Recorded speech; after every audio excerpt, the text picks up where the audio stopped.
Merci de se joindre au rendez-vous de la rétrospective de l'information qui a marqué cette semaine écoulée, dont voici les grandes articulations. La fermeture des frontières entre le Burundi et le Rwanda pourrait engendrer un climat malsain entre les populations de ces deux pays voisins.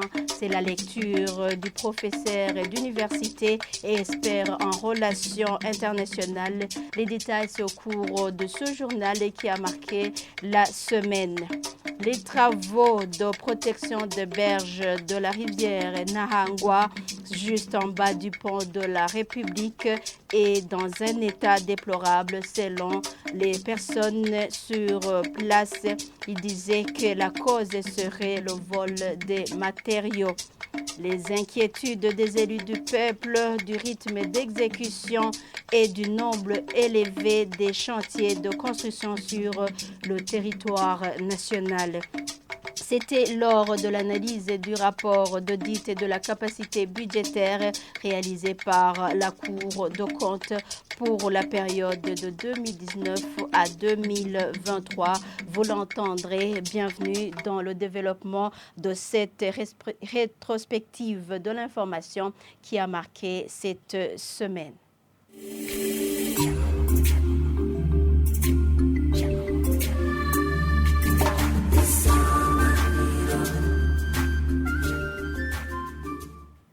Ouvrons ce journal qui a marqué la semaine par la page coopération. Le ministre de l'Intérieur, du Développement communautaire et de la Sécurité publique a annoncé la fermeture des frontières terrestres du Burundi avec le Rwanda ce jeudi. Il a expliqué que cette mesure est consécutive à la détérioration des relations diplomatiques entre les deux pays. Il a dit à Kayanza dans une réunion de service avec les administratifs de la province Kayanza, les chefs de service et les agents de sécurité. Quant au parti Iprona, il a demandé au gouvernement du Burundi et ceux du Rwanda de poursuivre les voies de dialogue malgré la fermeture des frontières terrestres par le Burundi. Olivier Nkurunziza, président de ce parti, a déploré la manière dont cette mesure va toucher le quotidien de la population à faible revenu.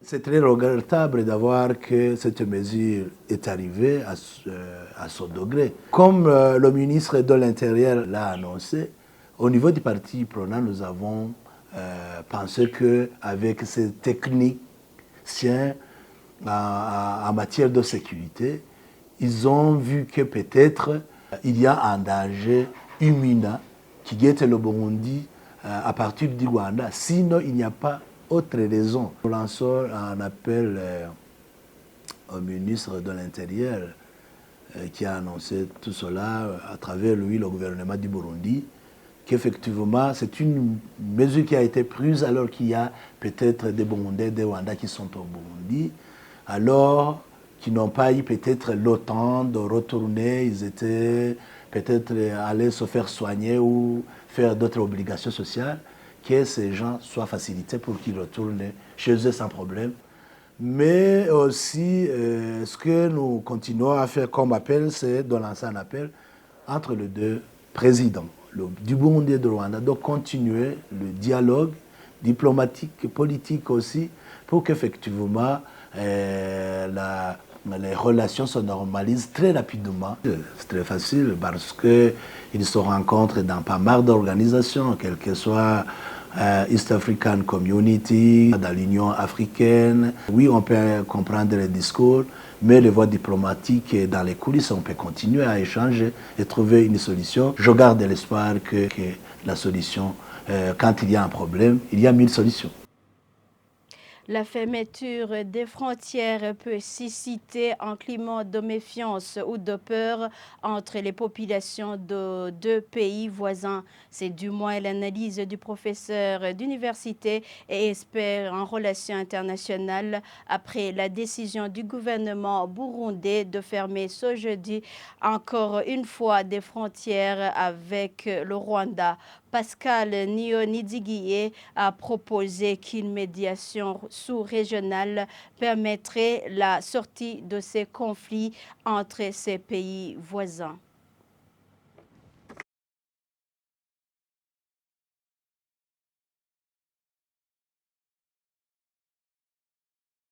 On avait cru à la fermeture de la frontière entre le Rwanda et le Rwanda. C'est un événement qui est dramatique pour l'histoire de nos deux pays. On avait cru à la reprise de la coopération après les événements de 2015 parce que le chef de l'État rwandais était déjà venu au Burundi. Des autorités burundaises avaient déjà visité le Rwanda et les populations avaient cru que la reprise de la coopération allait devenir une réalité palpable. Mais maintenant, on fait un retour en arrière et on ne sait pas le temps que ça doit prendre. La conséquence immédiate de cette fermeture des frontières, c'est la peur, la psychose au niveau des frontières. Les gens ont peur pour leur sécurité, ça c'est de un. De deux, les échanges commerciaux régressent d'une manière sensible alors que les deux pays sont des pays complémentaires en matière d'échange de produits commerciaux divers. Il y a des liens sociaux qui sont une réalité. Il y a des Burundais qui ont épousé des Rwandaises et vice-versa. Il y a des étudiants rwandais au Burundi, tout comme il y a des étudiants burundais au Rwanda.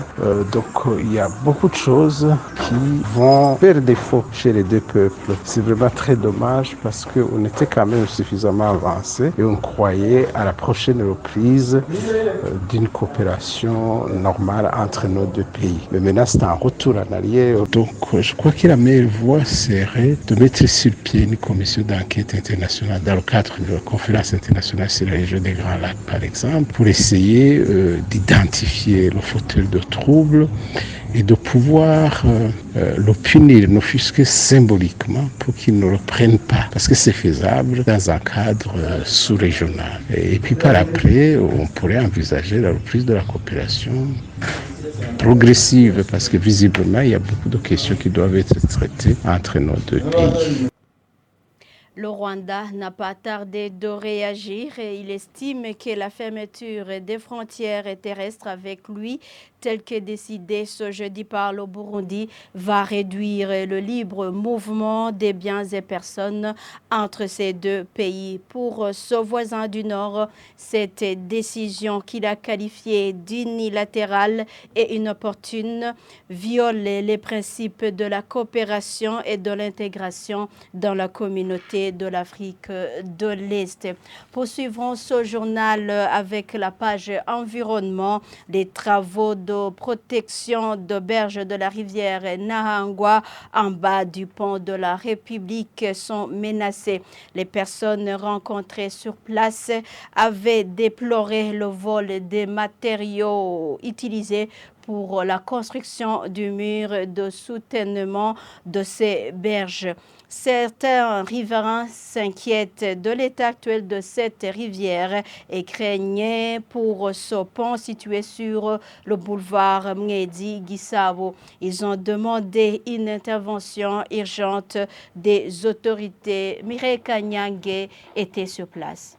Nous sommes sur la rivière Nahangwa, sur le pont de la République. La partie très menacée de cette rivière est située en aval du pont de la République. S'arrêtant sur ce pont, fixant le regard vers le bas, l'on voit à quelques mètres du dit pont devant soi des constructions tombées dans la rivière. L'on voit aussi des gabillons et murs de soutènement déjà écroulés et la rivière passe d'un côté comme de l'autre. L'on voit également du sable, des pierres, des fers à béton, que ce soit du côté de Kigobe Sud Extension et de Nyakabiga. Pour Céléus Nimbona qui travaille tout près de cette rivière, la situation est alarmante. Cela fait suite au vol des fers à béton, dit-il.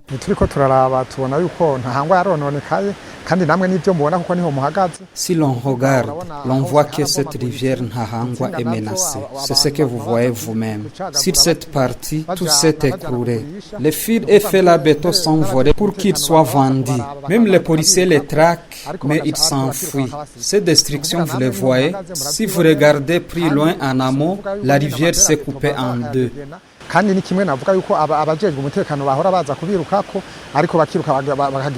C'est une scène à laquelle nous avons assisté à 11h de ce lundi où un jeune avec un sac à la main du côté de Kigobe Sud Extension arrachait les fers à béton et des fils. Lorsqu'il nous a aperçus, il s'est enfui. C'est une situation alarmante, confirme Marc Rugerinyange, docteur ingénieur et qui suit de près des questions environnementales. Il craint pour le pont de la République et appelle à une action urgente. J'ai été en visite sur la rivière Nhahangwa, comme je le fais souvent, parce que j'ai travaillé sur la rivière Nhahangwa. Je visite aussi d'autres rivières qui traversent la ville de Bujumbura, là où je suis. Ce que j'ai constaté sur la rivière Nhahangwa dernièrement, la semaine passée, c'est que les barrages qui étaient construits en aval du pont de la République ont été détruits par les eaux. Donc aujourd'hui, il y a une menace directe sur le pont de la République.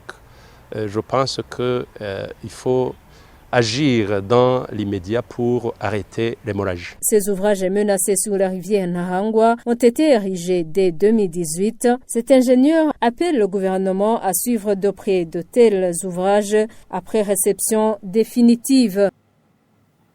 Le ministère en charge de l'environnement a dit qu'il comptait approcher d'autres organes de l'État pour prendre une décision sur l'urgence des ouvrages qui s'écroule dans la rivière Nhahangwa, non loin du pont de la République. Une réponse du directeur général de l'environnement, des ressources en eau et de l'assainissement après le constat d'un risque d'écroulement des berges de cette rivière. Christian Nimubona a appelé les Burundais à respecter les choses publiques. Pour clore ce journal, les députés sont inquiets du rythme d'exécution et du nombre élevé des chantiers de construction en cours à travers le Burundi sous la supervision des institutions personnalisées dont Obuha et ABR. Lors de l'analyse du rapport d'audit de la capacité budgétaire réalisé par la Cour de comptes au niveau de l'administration centrale du ministère des infrastructures et équipements pour la période 2019 à 2023, le ministre Dieudonné Doukoundane a précisé que ces chantiers de construction des infrastructures sont à plus de 200. Ces députés ont recommandé l'implication des opérateurs privés pour respecter les délais d'exécution. Le point avec Placide Niyomwongere qui était notre reporter à l'hémicycle de Kigobe. Isoko itangwa ibarabara rikimbwa canke inzi kubakwa ariko bitaranashikirizwa bikaba byatanguye kononekara.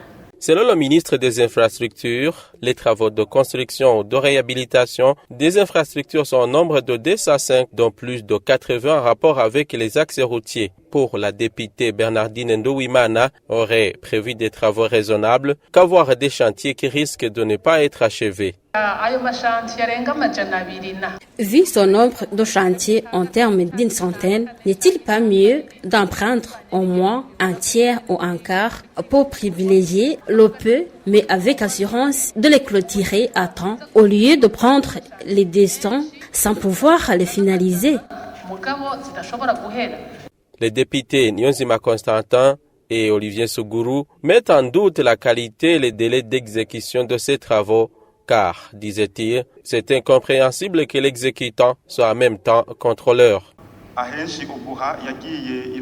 Dans plusieurs endroits, l'Obuha a réhabilité des routes et a bouché les nids de poules, plus particulièrement à mairie de Bujumbura. Malheureusement, on remarque que ces routes sont encore une fois délabrées. Comment vous jugez la qualité et le délai d'exécution de ces travaux?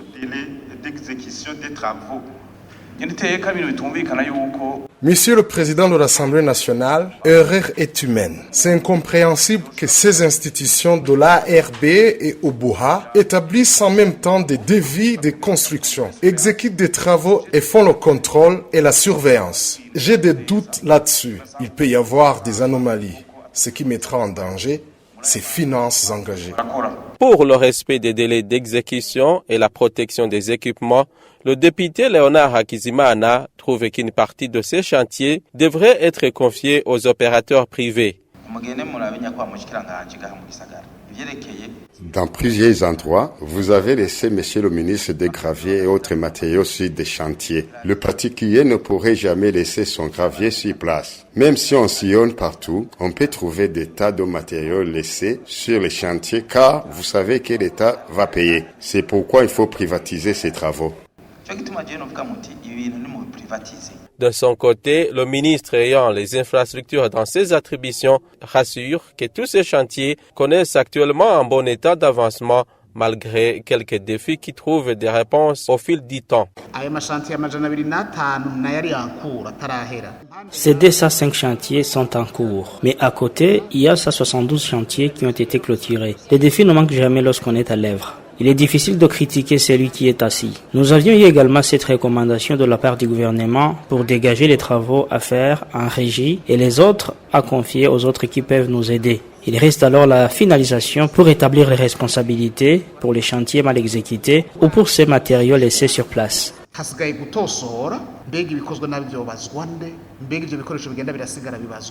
Toutefois, le ministre Doukoundane reconnaît que certains travaux de construction des infrastructures ont été perturbés suite au manque de devises et à la pénurie du carburant, tout en promettant des sanctions contre les techniciens qui laissent les matériaux et équipements sur des chantiers déjà clôturés.